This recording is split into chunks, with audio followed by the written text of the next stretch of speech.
금년 서머나교회 표어는 우리 함께 기도회입니다. 그래서 금년 주일 설교는 기도에 관해서만 구약과 신약을 순서로 쭉 말씀드리고 있습니다. 이제 금년도 몇 주 남지 않았기 때문에 오늘은 구약과 신약을 본문으로 조금 더 나아가 보려고 생각했습니다. 오늘 설교 본문 출애굽기 2장 23절에 보면 여러 회 후에 애굽 왕이 죽었더라 그렇게 기록하고 있습니다. 이 뜻은 요셉이라는 애굽 왕이 죽었다는 것이고, 결국 이스라엘 백성들이 이제 야곱의 그 아들 요셉의 공로를 인정하지 않는 시대가 왔다는 뜻입니다. 요셉은 야곱의 아들이었습니다. 그러나 형들의 시기와 질투를 사서 애굽의 은 20에 팔려왔습니다. 그리고 보디발의 집에서 종으로 7년을 살고, 그가 또 10년을 살고, 그리고 이제 애굽의 감옥에서 3년을 살았습니다. 그러나 하나님의 은혜로 그는 왕의 꿈을 해석하는 기회를 맡게 되고, 그래서 그 꿈이 맞아서 애굽 나라의 7년 동안의 풍요로움과 애굽 나라의 이제 가뭄의 7년을 잘 극복하는 위대한 지도자로 등장하고 있습니다. 그 일로 야곱의 가문 70명이 애굽에 정착하여 살게 됐는데 400년이라는 세월이 흘러갔습니다. 그리고 이스라엘 자손이 60만 명 정도로 크게 번성했습니다. 그것이 애굽 왕에게는 큰 문제가 됐죠. 사실은 그들은 염려와 걱정을 했습니다. 이러다 외부에서 침입하는 사람들이 있으면 이스라엘 사람들이 합세해서 자기 민족을 어려움으로 몰아넣을 가능성이 있다. 그렇게 이제 그들은 어떤 위협감을 느끼게 되고, 그래서 왕은 감독관을 이스라엘 백성들을 위해 세우고 고된 노동을 시켰습니다. 그러나 여전히 그런 노동 가운데 이스라엘 백성들은 하나님의 은혜로 더욱 번성했고, 결국 왕은 아들이 나오면 무조건 죽이도록 산파들에게 명령하는 어려움이 그 민족에게 임하게 됐습니다. 그래서 이스라엘 자손들은 울부짖었습니다. 탄식하며 부르짖었다. 성경은 그렇게 말하죠. 이스라엘의 역사는요, 순환의 역사입니다. 하나님께서 복을 주셔서 평안히 살고, 그러다 보면 그 풍요로움에 파묻혀서 하나님을 잊어버리게 되었습니다. 그렇게 하나님을 잊어버리고 살다 보면 당연히 이제 삶이 어려워지는 시기가 또 오고, 그러면 그들은 또다시 하나님을 찾습니다. 은혜롭게도 하나님께서 사랑이 많으셔서 그들에게 풍요로움을 다시 주시는 것이라고 저는 생각하지 않습니다. 하나님은 사랑도 많으신 분이지만 또 하나님은 어떤 진노하시는 분이기 때문입니다. 그러나 이스라엘 백성들이 그렇게 이제 어려움 가운데 있을 때 울부짖고 회복되고 그들에게 풍요가 오고 또다시 하나님 앞에 죄를 짓는 것은, 그리고 하나님이 그들을 다시 구원하시는 것은 그 사랑이 많으시기 때문이 아닙니다. 그 백성들을 선택하셨기 때문에 그 언약을 책임지기 위해서 그 백성들을 용서하시고 그들의 고통의 짐을 벗게 하시는 분이십니다. 우리도 마찬가지입니다. 하나님은 우리가 죄 지을 때 우리를 사랑하신다고 착각하지 마십시오. 우리가 죄 지으면 하나님이 우리를 사랑하지 않으십니다. 공의로운 하나님이십니다. 그러나 하나님께서 우리를 또다시 사랑하시고 우리를 다시 하나님의 품으로 불러주시는 것은 예수 그리스도의 보혈의 공로로 언약함, 구원의 언약함이 있기 때문에 그런 일들이지, 우리가 하나님의 사랑을 오해해서는 안 됩니다. 하나님은 죄 지으면 분명히 책망하시고 책벌을 주실 것입니다. 그러나 결국 우리는 하나님의 품 안에 있게 됩니다. 그것은 하나님께서 우리의 고통의 짐을 벗게 해주시는 그것이 하나님의 사랑이 아니라 하나님의 언약하심 안에 있다는 사실을 우리는 믿어야 됩니다. 그래서 우리는 더 큰 기쁨이 있습니다. 주님은 우리를 붙잡고 놔주시지 않는 분이십니다. 예수 그리스도의 보혈의 공로를 구원하셨기 때문에 우리가 죄 중에 있을 때도 그 언약하심을 한 번도 어기시지 않으실 것입니다. 오늘 설교 본문에 보면 사도행전 1장에서도 마가의 다락방에서 12사도인 베드로, 요한, 야고보, 안드레, 빌립, 도마, 바돌로메, 마테, 알페오의 아들 야고보, 셀로신, 시몬, 야고보의 아들 유다가 여자들과 그리고 예수의 어머니 마리아와 예수의 아우들과 약 120명의 성도들이 더불어 마음을 같이하여 오로지 기도에 힘썼을 때에 성령님이 임하셨습니다. 하나님이 임하시니까 두려워서 문을 잠궜던 그 성도들이 권능을 받고 예루살렘과 온 유대 사마리아 땅끝까지 이르러 복음의 증인이 됐습니다. 심지어 그분들은 목숨까지 바쳐가면서 복음을 전파하는 위대한 역사들이 나타나고 있습니다. 그렇습니다. 하나님의 앞에 간구하는 우리의 간구의 그 기도의 응답은 합력하여 선을 이루는 것입니다. 쉽게 말씀드리면 하나님께서는 우리가 기도하여 구하는 것보다 더 우리에게 좋은 것으로 주시는 분이십니다. 우리는 기도하지만 사실은 뭘 기도하는지 모를 때가 많습니다. 우리는 기도하지만 사실 그 응답이 우리에게 유리한지 그렇지 않는지도 잘 모르고 구할 때가 너무 많지만 하나님께서는 우리가 기도하면 우리가 구하는 것보다 더 좋은 것으로 주시는 분이십니다. 이제 이번 주 목요일이 수능을 치릅니다. 아마 수능을 치르는 부모들도 많이 기도하셨겠지만 우리 교회는 새벽마다 그 아이들을 위해서 기도를 계속해 왔습니다. 부모님과 자녀들이 원하는 대학에 입학하기를 위해서 기도했는데 마음은 다 인류대학이죠. 다 인류대학 보내고 싶습니다. 모든 수험생들이 그러나 인류대학을 갈 수는 없는 것입니다. 또 한 가지 분명한 것은 인류대학 출신이라고 해서 졸업 후에 모두가 다 만족하면서 사는 것은 아니라는 사실을 우리는 기억해야 됩니다. 이번 금요일에 점심 식사 후에 전사님들과 티타임을 가지면서 침례교 목사 중에 서울대 수학과를 졸업하고 미국의 버클리 대학에서 박사학위를 받은 침례교 목사님에 대한 이야기가 화두가 됐었습니다. 그 목사님은 인류대학을 나오고 또 인류대학에 대학원을 하고 미국의 버클리 대학에서 수학 박사학위를 받았습니다. 어려운 일이었을 것입니다. 그런데 그분은 지금 수학을 가르치는 자가 아니라 하나님의 말씀을 선포하는 목사로 수원에서 목회하고 있습니다. 김동명 목사님이라는 분도 계셨습니다. MIT 공학박사 아시아의 1호입니다. 한국인이라서 자랑스러웠습니다. 그래서 박정희 대통령은 그를 초청해서 국가 부흥에 그분이 놀라운 일을 이바지하기 위해서 초대했습니다. 국가의 부름에 그분을 응했습니다. 그리고 한국에 오기로 이제 다 티켓팅을 해주고 다 대우를 해준다는 약속을 받고 있는데 한국에 들어가기 전에 그분은 미국 교회를 방문했습니다. 미국 한인교회를 방문했는데 그동안에 자기가 버클리 하버드 대학에서 공부할 때 자기에게 김치도 주고 또 여러 가지 한국 음식을 대접했던 사람들이 한인교회에 있기 때문에 한꺼번에 인사하기 위해서 한인교회를 방문했습니다. 그런 놀랍게도 그는 그곳에서 하나님의 목사로의 부름을 받았습니다.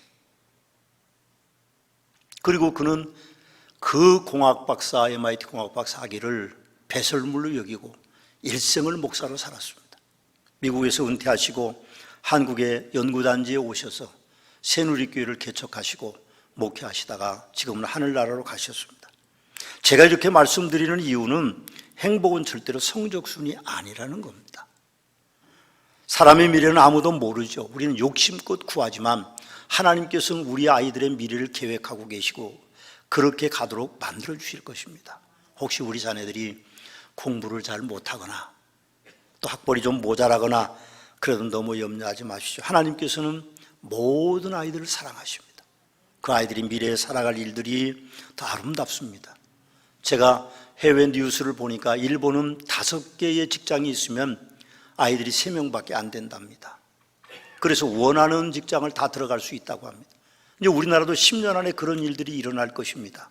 직장은 많은데 직장에서 일할 젊은이들이 없습니다.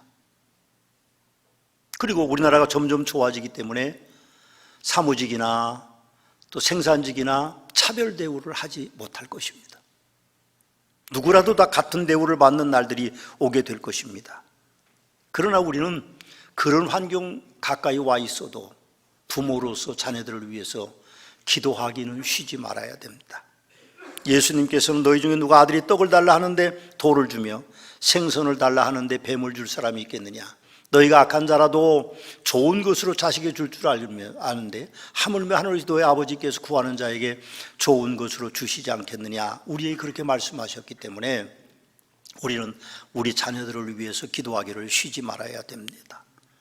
부모된 우리가 좋은 것으로 자식에게 주고 하나님의 좋은 것으로 자식이 임하도록 우리는 기도해야 됩니다. 사무엘의 가르침처럼 우리는 기도하기를 쉬는 죄를 범하지 말아야 됩니다. 어제 아동국 유초등부 행사가 있었습니다. 우리 아동국에 4개의 기관이 있습니다. 영아부가 있고 유치부가 있고 유년부가 있고 초등부가 있는데, 유년부와 초등부가 어제 친구 초청잔치를 했습니다. 햅시바울에서, 교육관에서, 식당에서, 로비에서 여러 가지 장식과 게임, 그리고 식사와 선물, 그리고 마술, 그런 것들을 많이 준비했습니다. 새로운 친구들이 참 많이 왔더라고요. 저도 덕분에 식당에서 떡볶이도 먹고 오뎅도 먹고 와플도 먹고, 와플 좋아합니다. 그래서 먹었습니다. 근데 잔치집 같았어요. 여러분, 서머나교회가 다음 세대 예배를 드리는 것은 굉장한 축복입니다. 얼마 전에 통계 숫자가 나왔는데 대한민국 교회 가운데 46%만이 다음 세대 예배를 드리고 있다고 합니다. 그 중에도 아마 이렇게 여러 기관을 그렇게 예배를 드릴 수 있는 교회는 더 적을 것입니다. 우리 교회가 그렇게 예배를 드릴 수 있다는 것은 참 다행이기도 합니다. 그러나 우리는 그 예배가 끊이지 않도록 하나님 앞에 기도하고 교사로 후원하고 물질로 후원해야 되리라고 생각합니다. 그리고 기도로 후원해야 될 것입니다. 이 아이들이 서머나교회의 미래고 한국교회의 미래이기 때문입니다. 이달 우리 27일에 추수감사주일에 전성도 연합예배를 11시에 드리고 오후 예배는 전도 초청잔치가 준비되어 있습니다. 오늘 오후 예배는 전도학 교수님이 오셔서 한 학기 동안 강의할 것을 집중적으로 40분에 집중 요약해서 우리에게 증거해 주실 것입니다. 오후에 오십시오. 나는 전도 못한다, 그런 분은 특별히 빠지지 말고 오셔서 전도에 대한 강의를 들으시고 우리가 하늘나라 백성들을 늘리는 일에 일익을 담당해야 될 것이라고 저는 생각합니다. 오후 예배 안 오시는 분들도 오늘은 특별한 마음을 가지고 꼭 오셔서 강의를 잘 들어주시면 좋겠습니다. 27일 추수감사주일 초청잔치에 우리는 좋은 선물도 준비하고 있습니다. 오시는 분들에게 드릴 것입니다. 사실 아동국 아이들을 보면서 좀 부끄러운 생각이 들었습니다. 아동국 아이들은 친구를 데리고 와서 어제 행복한 시간을 보냈는데 우리도 그날 아는 이들을, 또 전도 대상자들을 모시고 와서 행복한 시간을 좀 보냈으면 좋겠습니다. 옳습니다. 기도의 응답은요, 놀라운 일입니다. 이스라엘 백성들이 탄압받아 고된 노동으로 인하여 고통을 줄이도록 탄식하며 부르짖었지만 하나님의 응답은 놀랍게도 그보다 더 위대한 일들로 응답되고 있습니다. 또 사도행전에 기록되어 있는 초대교회 마가다락방의 교인들도 두려워서 떨고 있었지만 하나님 앞에 울부짖고 기도할 때에 하나님이 위대한 역사를 이루셔서 이 땅에 교회가 탄생했습니다. 기도의 응답은 참으로 놀라운 일입니다. 모세가 재등장합니다. 저는 말씀을 준비하면서 모세의 재등장이 제 마음속에 필이 왔어요. 꽂혔습니다. 모세는 잊혀진 인물이었습니다. 40년 전에 애굽에서 민족을 사랑한다는 이념과 사상에 몰입해서 살인하고 도망간 사람이었습니다. 어떤 경우에도 사람을 해야 하는 일을 합리화될 수 없었습니다. 그는 결국 애굽을 떠나갔고 40년 동안 미디안 광야에서 늙은 목동으로 살 수밖에 없었습니다. 그는 잊혀진 인물입니다. 그러나 하나님은 그를 기억하셨습니다.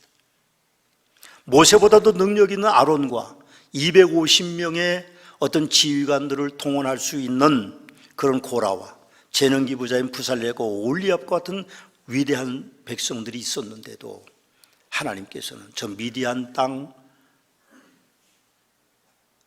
목동이었던 모세를 다시 불러 세우셨습니다. 초대 예루살렘 교회 기도 응답도 놀라운 일입니다. 마가의 다락방에 120명의 성도들이 있었는데 거기에 오늘 본문에 기록되어 있는 인물들은요, 갈릴리 사람들입니다. 갈릴리에서 무슨 선한 것이 나겠느냐 할 정도로 그들은 천한 사람들이었는데 성령이 그들에게 임하게 될 때에 놀라운 역사들이 나타납니다. 그들은 잠궜던 문을 열고 저작거리로 나와서 예수를 그리스도라고 전파하는 일들을 했고 사마리아와 온 유대와 땅끝까지 이르러서 증인이 되고 그들은 결국 순교자의 길을 하나같이 걸어갔습니다. 여러분, 이것은 너무나 놀라운 일입니다. 창세 이후에 없었던 일입니다. 제가 말씀을 한번 그대로 봉독해 보겠습니다. 호련히 하늘로부터 급하고 강한 바람 같은 소리가 있어 그들이 앉아놓은 집에 가득하며 마치 불의 혀처럼 갈라지는 것들이 그들에게 보여 각 사람 위에 하나씩 임하여 있더니, 놀라운 일이죠. 그들이 다 성령의 충만함을 받고 성령이 말하게 하심을 따라 다른 언어들로 말하기를 시작했다. 그렇게 기록되어 있습니다. 예수님께서도 기도 응답을 우리에게 이미 약속하셨습니다. 마태복음 11장에 보면 하나님을 믿으라, 내가 진실로 너희에게 이르노니 누구든지 이 산더러 들려 바다에 던지라 하며 그 말하는 것이 이루어질 줄 믿고 마음에 의심하지 아니하면 그대로 되리라. 그러므로 내가 너희에게 말하노니 무엇이든지 기도하고 구하는 것은 받은 줄로 믿으라. 그리하면 너희에게 그대로 되리라고 약속하셨습니다. 예레미야 선지자도 너는 내게 부르짖으라 내가 내게 응답하겠고 내가 알지 못하는 크고 은밀한 일을 내게 보이리라고 그렇게 말씀하셨습니다. 예레미야 33장 3절은 우리 교회 금년 표의 주제 선고입니다. 같이 한번 읽어보실까요? 너는 내게 부르짖으라. 너는 내게 부르짖으라.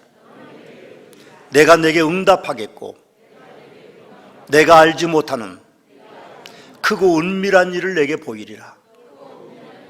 아멘이십니다. 크고 은밀한 일이 우리가 부르짖음으로 우리에게 임한다고 말씀하고 계십니다. 이스라엘 역사도 마가이들 학방도 우리의 삶과 별만 다르지 않습니다. 국가의 위기 때 기도했습니다. 교회 위기 때 그들은 기도했습니다. 개인의 위기 때도 그들은 기도했을 때에 성도는 하나님의 응답하심을 받았던 것입니다. 예나 지금이나 기도하는 성도들을 주님은 기억하십니다. 하나님은 기도하는 우리도 기억하시는 하나님이시라는 말입니다. 그러므로 우리는 기도를 드려야 하고 낙심하지 말고 계속해서 기도해야 됩니다. 출애굽기 2장 25절 말씀에 보면 하나님께서 이스라엘 백성들을 기억하셨다 그렇게 기록하고 있습니다. 하나님이 기억하시면 놀라운 역사가 시작되는 것입니다. 창세기 46장에 가서 보면 요셉이 자기 가문들을요 고센 땅에 정착시키도록 그렇게 교육을 아버지하고 형제들에게 시킵니다. 왕이 묻거들랑 너희 직업이 뭐냐 그렇게 물으면 목축업이라고 하십시오. 애굽 사람들은 목축업을 천한 직업으로 여기기 때문에 당신들을 천하게 여길 것이고 너희들이 어디가 살기를 원하냐면 고산 땅에 살기를 원한다고 하십시오. 거기는요 농사 지을 수 없는 땅입니다. 그곳에 살기를 원한다고 하십시오. 그래서 그 백성들이 430년 동안 고센 땅에서 살았습니다. 그런데 놀랍게도 고센 땅은 애굽의 변방에 있기 때문에 애굽 문화가 그들을 파고 들어올 수가 없었습니다. 이스라엘 민족의 정체성을 지킬 수 있었고 그리고 목축을 할 수 있었기 때문에 농사짓기에 부족한 땅이지만 그들은 천한 직업이 인정받았지만 번성할 수 있었던 것이고요. 그리고 언젠가는 떠나야 할 그 땅, 약속의 땅, 언약의 땅, 축복의 땅 가나안으로 제일 먼저 갈 수 있는 땅이 바로 고센 땅이었습니다. 요셉은 아버지 야곱의 장사를 70일 동안 진행합니다. 40일 동안 시신에 향을 넣고 30일 동안 또 더 애곡하고 가나안 땅으로 모시고 가서 막벨라 굴에다 장사를 지냅니다. 그런데 놀랍게도 요셉은 죽으면서 유언을 남기는데 내 시신을 가나안 땅에 묻지 말라고 합니다. 내 시신을 여기 묻되 너희들이 가나안 땅을 떠날 때 내 해골을 들고 가나안 땅으로 가라고 유언을 남깁니다. 이건 놀라운 사건입니다, 여러분. 그냥 우리가 쉽게 생각하면 안 되는 일입니다. 애굽의 총리가 지냈으면 가나안 땅으로 가서 묻힐 수도 있었는데 그렇게 하지 않고 애굽에 묻히고 너희들이 이 땅을 떠날 때 내 해골을 들고 가도록 부탁하는 것, 그것은 놀라운 그들에 대한 어떤 희망, 어떤 비전, 그런 것들이 그 속에 담겨져 있는 것을 우리는 봅니다. 120명의 성도들이 기도했는데 예수님을 십자가에 매달아 죽인 후에 살기가 등등한 유대인들 사이에 드디어 성령이 임하셨고 교회가 탄생했습니다. 교회는 그리스도의 몸입니다. 하나님의 성전입니다. 구원의 방주입니다. 제가 자주 말씀을 드리는 것이지만 혹시 목사와 그리고 지도자들 교회 안에 그를 비난을 하시더라도 교회를 비난해서는 안 됩니다. 교회가 비난받을 이유가 없습니다. 교회는 하나님의 성전이고 그리스도의 몸이고 만민이 기도하는 집이기 때문에 지도자들은 비판을 받을 수도 있고 목사는 비판을 받을 수도 있습니다. 그러나 교회는 비판받을 대상이 아닙니다. 우리가 함부로 입에 논해서는 안 되는 것입니다. 여러분 보십시오. 누구든지 교회를 대적하면 사울에게 임했던 그 말씀이 임하게 될 것입니다. 사울이 다메섹으로 예수 믿는 사람들을 잡으러 갔습니다. 그리고 그는 말을 타고 가는데 중간에 강한 빛이 내려쪽에서 그는 말에 떨어지고 그렇게 예수님을 만납니다. 그분이 그렇게 말씀하셨습니다. 사울아 사울아 내가 어찌하여 나를 박해하느냐, 가시채를 뒷발질하게 내게 고상이니라. 그렇게 말합니다. 그때 사울이 묻습니다. 누구십니까? 나는 네가 핍박하는 예수니라 그랬습니다. 우리는 예수님을 핍박할 수는 없습니다. 그분의 몸된 교회를 함부로 논할 이유는 없는 것입니다. 저는 말씀을 마치면서 기도할 때 주의해야 될 사항 3가지가 떠올랐습니다. 말씀을 다 기록하고 나서 하나님이 제게 주신 어떤 마음입니다. 이 말씀을 전해야 되나 말아야 되나도 오늘 아침까지도 제가 고민했지만 우리는 지금 기도에 대해서 말씀하고 있습니다. 기도는 놀라운 하나님의 응답이 있습니다. 그 응답은 우리에게 결국 유익한 일로 결론을 맺게 될 텐데 우리가 기도하면서 조심해야 될 3가지를 제가 말씀드리고 싶습니다. 첫 번째는 많이만 기도하지 마십시오. 많이 기도하기보다는요, 오히려 올바른 기도를 하셔야 됩니다. 올바른 기도를 하셔야 돼요. 많이 기도하십시오. 대신 올바른 기도를 하십시오. 두 번째로는 많이 기도했다고 누구에게 자랑하지 마십시오. 은밀하게 골방에서 기도하도록 주님은 말씀하셨습니다. 우리가 기도 많이 했다고 자랑하는 것, 우리 교회에 기도 많이 하고 있다고 자랑하는 건 아닙니다. 우리는 오히려 은밀하게 기도할 수 있어야 됩니다. 또 하나는 많이 기도하신다고 다른 사람들을 무시하셔서는 안 됩니다. 기도하지 않는 성도는 이 세상에 단 한 사람도 없습니다. 그런데도 우리는 기도로 인하여서 교만해질 수가 있기 때문에 기도로 인하여서 교만의 패망의 선봉의 자리에 우리가 서서는 안 됩니다. 기도 많이 하십시오. 대신 교만하지 마십시오. 주님께서 우리의 기도를 분명히 저는 들어주신다고 믿습니다. 우리가 구하는 것보다 더 좋은 것으로, 우리에게 더 유익한 것으로, 온전한 것으로 우리에게 복을 주실 텐데 많이 기도하셔서 그 복을 많이 받으시는 서문학교의 성도들이 되시기를 주님의 이름으로 축원합니다.